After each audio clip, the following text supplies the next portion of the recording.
ನಮಸ್ಕಾರ ವೀಕ್ಷಕರೇ, ಇವತ್ತು ನಾನು ಒಂದು ನಾನ್ ವೆಜ್ ರೆಸಿಪಿ ಮಾಡ್ತಾ ಇದ್ದೀನಿ. ಅದು ಸುಲಭವಾಗಿ ಬೇಗ ಆಗೋಂಥದ್ದು. ಇದನ್ನು ನಾವು ರೈಸ್ ಜೊತೆಗೆ ಏನಾದರೂ ತಿಳಿಸಾರಿದ್ದಾಗ ಸೈಡ್ ಡಿಶ್ ಆಗಿ ಆರಾಮಾಗಿ ಯೂಸ್ ಮಾಡ್ಬೋದು. ಟೇಸ್ಟ್ ಮಾತ್ರ ತುಂಬ ಚೆನ್ನಾಗಿರುತ್ತೆ. ಈ ನಾನು ಮಾಡ್ತಾ ಇರೋದು ನೀವು ಆಲ್ರೆಡಿ ತಮ್ಲೈನಲ್ಲಿ ನೋಡಿರ್ತೀರ. ನಾನು ಮಾಡ್ತಾ ಇದ್ದೀನಿ ಚಿಲ್ಲಿ ಚಿಕನ್. ಅದು ಬೇಗ ಹೇಗೆ ಮಾಡೋದು ಅಂತ ನೋಡೋಣ ಬನ್ನಿ. ನಾನು ಚಿಲ್ಲಿ ಚಿಕನ್ಗೆ ಒಂದು 10ರಿಂದ 12 ಹಸಿರು ಮೆಣಸಿನ್ಕಾಯಿ ತೊಗೋತಾ ಇದ್ದೀನಿ. ಇದನ್ನು ಈಗ ನಾನು ಈ ಕುಟ್ಟೊಣಗೆಲ್ಲ ಹಾಕ್ಕೊಂಡು ಕುಟ್ಕೋತಾ ಇದ್ದೀನಿ.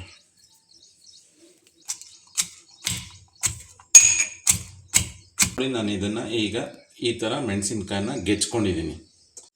ಸರಿ, ಈಗ ನಾವು ಹೇಗೆ ಮಾಡೋದು ಅಂತ ನೋಡೋಣ ಬನ್ನಿ. ಫಸ್ಟ್ಗೆ ಸ್ಟವ್ ಕಚ್ಕೊಳ್ಳೋಣ. ಈಗ ಬಾಣಲಿಗೆ 1 ಸ್ಪೂನ್ ತುಪ್ಪ ಹಾಕ್ಕೊತಾ ಇದ್ದೀನಿ. ಮತ್ತು ಈಗ ಅದಕ್ಕೆ ಇದೊಂದು 2 ಸ್ಪೂನ್ ಆಯಿಲ್. ನೋಡಿ, ಈಗ ಎಣ್ಣೆ ಸ್ವಲ್ಪ ಕಾದಿದೆ. ತುಪ್ಪ ಕರಗಿದ ತಕ್ಷಣವೇ ನೆಕ್ಸ್ಟ್ ನಾವು ಇದಕ್ಕೆ ಡೈರೆಕ್ಟಾಗಿ ಹಸಿರು ಮೆಣಸಿನ್ಕಾಯಿ ಏನು ನಾವು ರೆಡಿ ಮಾಡ್ಕೊಂಡಿದ್ದೀವಿ ಇದನ್ನು ಅದಕ್ಕೆ ಆ್ಯಡ್ ಮಾಡ್ತಾ ಇದ್ದೀನಿ. ಚೆನ್ನಾಗಿ ಇದನ್ನು ಈ ಆಯಿಲ್ನಲ್ಲಿ ಇದನ್ನು ಫ್ರೈ ಮಾಡ್ಕೊಬೇಕು. ಫುಲ್ ಚೆನ್ನಾಗಿ ಮಾಡ್ಕೊಬೇಕು. ನೋಡಿ, ಇದು ಚೆನ್ನಾಗಿ ಫ್ರೈ ಆಗಿದೆ, ಹಸಿ ಸ್ಮೆಲ್ಲೆಲ್ಲ ಹೋಗಿದೆ. ಈಗ ನಾವು ಇದಕ್ಕೆ 1 ಸ್ಪೂನ್ ಶುಂಠಿ ಬೆಳ್ಳುಳ್ಳಿ ಪೇಸ್ಟ್ ಆ್ಯಡ್ ಮಾಡ್ಕೊತಾ ಇದ್ದೀನಿ. ಮತ್ತು ಅದ್ರ ಮೇಲೆ ಒಂದು ಸ್ವಲ್ಪ 1/4 ಸ್ಪೂನಷ್ಟು ಆ್ಯಡ್ ಮಾಡಿಕೊಂಡೆ. ಈಗ ಈ ಶುಂಠಿ ಬೆಳ್ಳುಳ್ಳಿ ಪೇಸ್ಟ್ದು ಹಸಿ ಸ್ಮೆಲ್ಲೆಲ್ಲ ಹೋಗೋ ತನಕ ಫ್ರೈ ಮಾಡ್ಕೊಳ್ಳೋಣ. ನೋಡಿ, ಶುಂಠಿ ಬೆಳ್ಳುಳ್ಳಿ ಪೇಸ್ಟ್ ಎಲ್ಲ ಹಸಿ ಸ್ಮೆಲ್ ಹೋಗೋ ತನಕ ನಾವು ಚೆನ್ನಾಗಿ ಫ್ರೈ ಮಾಡ್ಕೊಂಡ್ವಿ ಅಲ್ವಾ. ನೋಡಿ, ಯಾವುದು ಸ್ಮೆಲ್ ಇಲ್ಲ, ಹಸಿ ಸ್ಮೆಲ್ ಅನ್ನೋದಿಲ್ಲ, ಎಲ್ಲ ಹೋಗಿದೆ. ಈಗ ನಾವು ಇದಕ್ಕೆ ಒಂದು 2 ಸ್ಪೂನ್ ಆಗೋಷ್ಟು ಚಿಲ್ಲಿ ಸಾಸ್ ಆ್ಯಡ್ ಮಾಡ್ಕೊತಾ ಇದ್ದೀನಿ. 1 ಸ್ಪೂನ್ 2 ಸ್ಪೂನ್. ಆಮೇಲೆ ಸ್ವಲ್ಪ ಸೋಯಾ ಸಾಸು,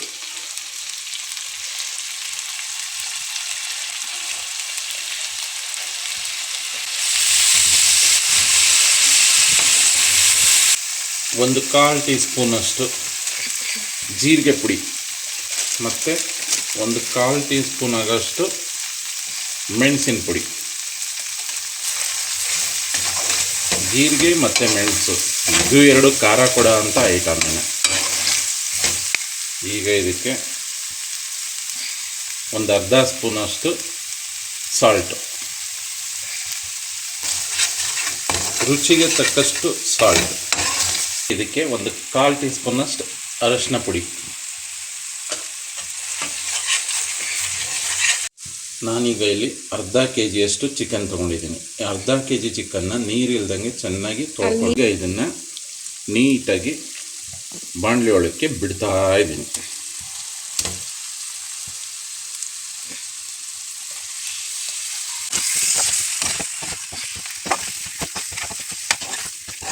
ಈಗ ಮೀಡಿಯಮ್ ಫ್ಲೇಮಲ್ಲಿಟ್ಟು ಒಂದು 5 ನಿಮಿಷ ಮುಚ್ಚಳ ಮುಚ್ಚಿ ಬೇಯಿಸ್ಕೊಳ್ಳೋಣ. ಅಮ್ಮ 5 ನಿಮಿಷ ಆಗಿದೆ, ನೋಡೋಣ ಏನಾಗಿದೆ.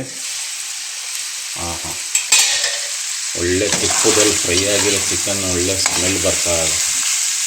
ಉಲ್ಟಾ ಮಾಡೋಣ ಅಷ್ಟೇ ಇದು ಚಿಕನ್ನ ಆ ಕಡೆಗೆ ಈ ಕಡೆ. ನನಗೆ ಇದಕ್ಕೊಂದು ಸ್ವಲ್ಪ ನೀರು ಬೇಕು ಅನ್ನಿಸ್ತು, ನಾನು ನೀರು ಆ್ಯಡ್ ಮಾಡ್ಕೊತಾ ಇದ್ದೀನಿ. ಸ್ವಲ್ಪ ಅದು ಬೇಯಲಿ ಚೆನ್ನಾಗಿ.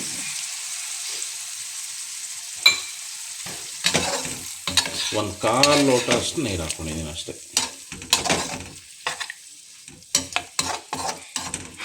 ಇದಕ್ಕೆ ಈರುಳ್ಳಿ ಟೊಮೆಟೊ ಏನೂ ಬಳಸಂಗ ಆ ಥರ ಇಲ್ವಾ? ಇಲ್ಲ, ಯಾವುದು ಏನೂ ಹಾಕಿಲ್ಲ.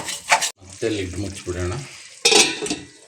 ಮತ್ತಿನ್ನೊಂದು 2 ನಿಮಿಷ ಚೆನ್ನಾಗಿ ಬೇಯಲಿ. ತೆಗಿಯೋಣ ಈಗ. ಬೆಂದೆಲ್ಲ ನೀರು ಬಿಟ್ಕೊಂಡಿದೆ, ಚಿಕನ್ ಬೆಂದಿದೆ, ಗೊತ್ತಾಗ್ತಿದೆ, ಕಾಣಿಸ್ತಿದೆ ಬೆಂದಿರೋದು. ನೋಡಿ, ಮೂಳೆ ಎಲ್ಲ ಬಿಟ್ಕೊಂಡಿದೆ. ಇವಾಗ ಏನು ಮಾಡಬೇಕು? ಸಿಂಪಲ್ಲು, ಬೇಗನೂ ಆಗುತ್ತೆ, ಒಳ್ಳೆ ಟೇಸ್ಟು ಇರುತ್ತೆ. ಈಗ ಇದಕ್ಕೆ ವೈಟ್ ವಿನೆಗರ್ ಹಾಕ್ತಾ ಇದ್ದೀನಿ, ಒಂದು 1/2 ಸ್ಪೂನಷ್ಟು. ಇನ್ನೇನು ನಮ್ಮ ಚಿಲ್ಲಿ ಚಿಕನ್ ಫೈನಲ್ ಸ್ಟೇಜಿಗೆ ಬಂದು ರೆಡಿ ಆಗಿದೆ. ಲಾಸ್ಟ್ ಸ್ಟೆಪ್ ಒಂದಿದೆ, ಅದು ಹಾಕಿದ್ರೆ ಮುಗೀತು ನಮ್ಮ ಚಿಕನ್. ಈಗ ನಾನು ನೀರಿಗೆ 1-2 ಸ್ಪೂನಷ್ಟು ಕಾರ್ನ್ಫ್ಲವರ್ ಹಾಕೋತಾ ಇದ್ದೀನಿ. ಚೆನ್ನಾಗಿ ಬೀಟ್ ಮಾಡೋಣ. ತೆಗೋಣ. ಈಗ ಇದಕ್ಕೆ ಒಂದೊಳ್ಳೆ ಸ್ಟ್ರಕ್ಚರ್ ಕೊಡೋದಕ್ಕೆ ಈಗ ನಾನು ಕಲಿಸ್ಕೊಂಡಿದ್ನಲ್ಲ ಕಾರ್ನ್ಫ್ಲವರ್ದು ಬಿಡ್ತಾ ಇದ್ದೀನಿ. ಕಾರ್ನ್ಫ್ಲೋರ್ ಮಿಕ್ಸ್ ಅದು ಥಿಕ್ನೆಸ್ ಎಲ್ಲ ಕೊಡುತ್ತೆ. ಹೌದು.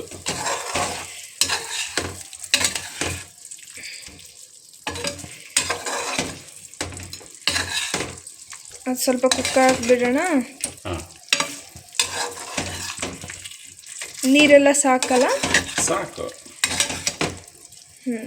ನೋಡು ಹೇಗೆ ಬಂತು ಥಿಕ್ನೆಸ್ಸು, ಹೇಗೆ ಕಾಣಿಸ್ತಾ ಇದೆ. ಕಾರ್ನ್ಫ್ಲೋರ್ ಹಾಕಿದ ತಕ್ಷಣ ಇವಾಗ ಕೋಟಿಂಗ್ ಎಲ್ಲ ಬರ್ತಾ ಇದೆ ಚಿಕನ್ಗೆ. ಈ ಕೋಟಿಂಗ್ ಬಂದರೆ ನಮ್ಮ ಚಿಲ್ಲಿ ಚಿಕನ್ ರೆಡಿ. ಏನು ಇಂಗ್ರೀಡಿಯೆಂಟ್ಸ್ ಬೇರೆ ಹಾಕಿರಲಿಲ್ಲ, ಸೊ ಇದರಿಂದ ಅದರದ್ದು ಎಲ್ಲ ಕೋಟಿಂಗ್ ಚೆನ್ನಾಗಿ ಆಗ್ತಾ ಇದೆ. ಓಕೆ, ಸ್ವಲ್ಪ ಮುಚ್ಚೋಣ ಇವಾಗ. ಏನು ಮುಚ್ಚೋದು, ಫುಲ್ ರೆಡಿನೇ ಆಗೋಯ್ತು ನಮ್ಮ ಚಿಕನ್ನು. ಓ, ಇಷ್ಟೇನಾ? ಅಷ್ಟೇ. ಲಿಡ್ ಕ್ಲೋಸ್ ಮಾಡು, ಸ್ಟವ್ ಆಫ್ ಮಾಡು, ಒಂದು 5 ಮಿನಿಟ್ಸ್ ಹಾಗೆ ಬಿಟ್ಬಿಡು.